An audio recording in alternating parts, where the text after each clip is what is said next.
Ano ba yung nakita ko? Di ba hindi na yun? At binabalaan si Nena dahil buntis daw yung anak niya. Buntis si Blantina? Alam na ba ito ni Negra? Mapuntahan nga si Negra.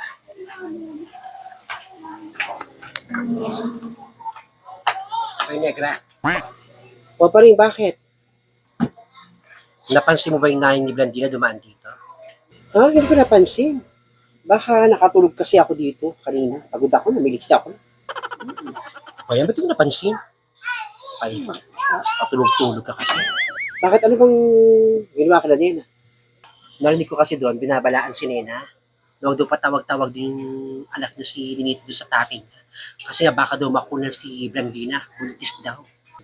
Naku, talaga? Alam ko na yan. Sinabihan ko na si Nena dyan. Alam mo na pala eh. Ba't yung mo lang sinasabi sa akin?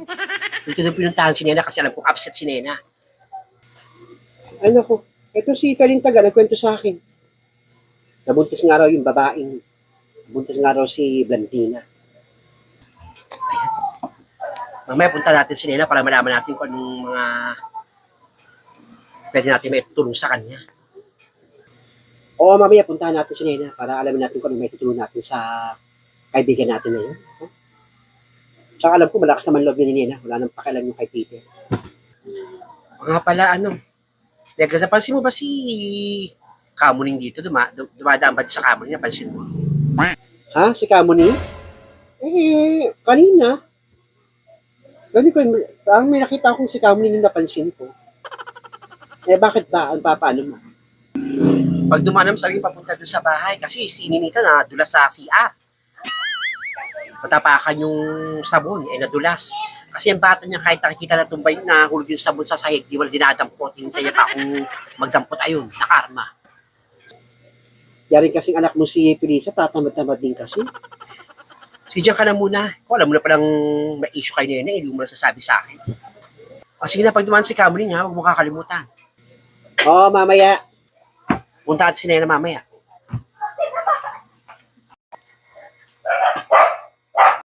Ay, Kamuning! Bakit, Negra? O nga pala, dumaan dito si Paring kanina. Punta ko sa bahay niya. Ipapahilot yung binti ng anak ng si Felisa na tipalok pa siya. Tipalok na tapilok. Puntahan mo na lang. Ganun ba? O sige. Punta ka na Paring. O sige. Salamat.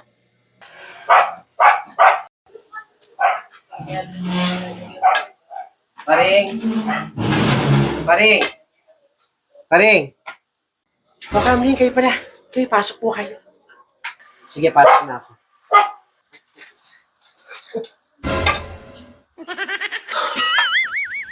O Kamuning, ano nangyari sa'yo? Ganito talaga ako pag napasok ako sa mga bahay. May naramdaman ako kakaibang espiritu. Pero hindi naman yung negative, huwag ka mag-alala pa rin.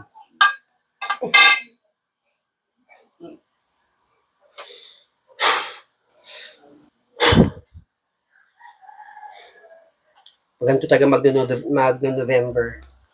Marami akong napapansin mga espiritu sa bawat paligid ko. Pero hindi naman sila mga masama. Mga nagpaparamdam lang sa akin. Siguro mga mahal ko sa buhay o mga mahal nyo sa buhay nandito sa bahay. Kapag November talaga mga nagpaparamdam niya mga yan sa akin.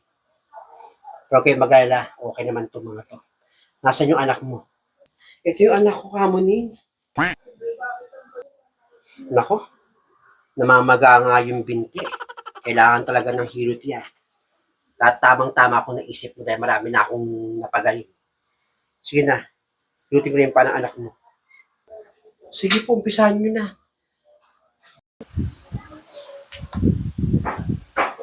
Magang-magatong pamong bata ka.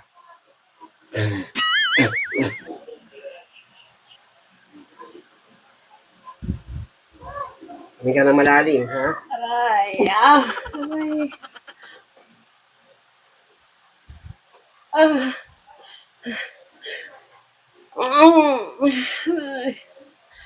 Yan. Huwag ka na mag-alala pa rin, okay na itong binti na anak mo. Na tuwid ko na yung mga buto niya.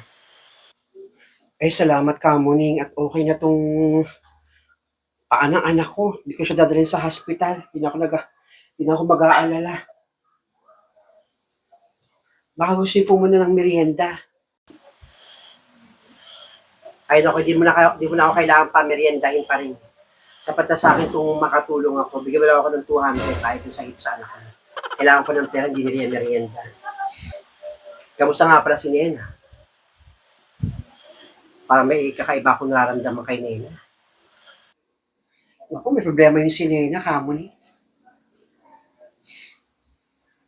Nakabuntis yung asawa niya. Sabi ko na ramdam ko ang problema ni Nena. Pero lalabas ang katotohanan. Ano po? Ano pong katotohanan sinasabi niyo, kamo ni? Magaling ko manghula, alam mo yan, pare. May lalabas na katotohanan. Tama yung 200 ko, tama na yung tanong. Kung nakakuha ka ng 200 yung babayad ka sa akin. Alas na ako, lakad pa ako. Ito po, Carmony. Salamat po. Kailangan ko ng pera eh. Carmony, pero ano nga ba tayo yung katotohanan na yung Carmony? Basta, nalaman mo rin ang katotohanan. Pinanghula ko. Alas na ako. O sige po, ingat po kayo, Carmony. Salamat. Ay, Felisa. Next time, ingatan mo sarili mo, ha? Tignan mo yung tinatapakan mo. Mapahinga ka na. Opo, ma.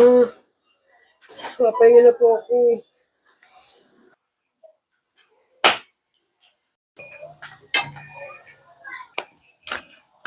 Ay, Carmony. Saan po kayo galing? Ikaw pala yung Emiliana. Galing ako doon kay pa rin hinilot yung anak niya. Kumusta ka nga pala? Naku, okay naman po ako, Carmony. Kamusta yung anak mong si Rosa? Ah, si Rosa? Naku, nandun sa binan ko. Mag-aaral yun sa FEU Alabang. Dalawin mo. May kakaibang nangyayari sa anak mo. Ano pong ibig yung sabihin? Huwag mo nang tanongin kung anong ibig kong sabihin. Ramdam ko at magaling ako manghula. Puntahan mo sa hilaw mong biyanan at sa hilaw mong hipa na malaman mo katotohanan. Saka nga pala pupunta? Sige na, Nena po. Pupunta ako kay Nena. Tama, punta mo si Nena. Laki problema nito. Sige po, Carmony. Ano ibig sabihin ni Carmony? Dalawin ko yung anak ko para malaman ko yung katotohanan. Makapunta ka muna kay Nena.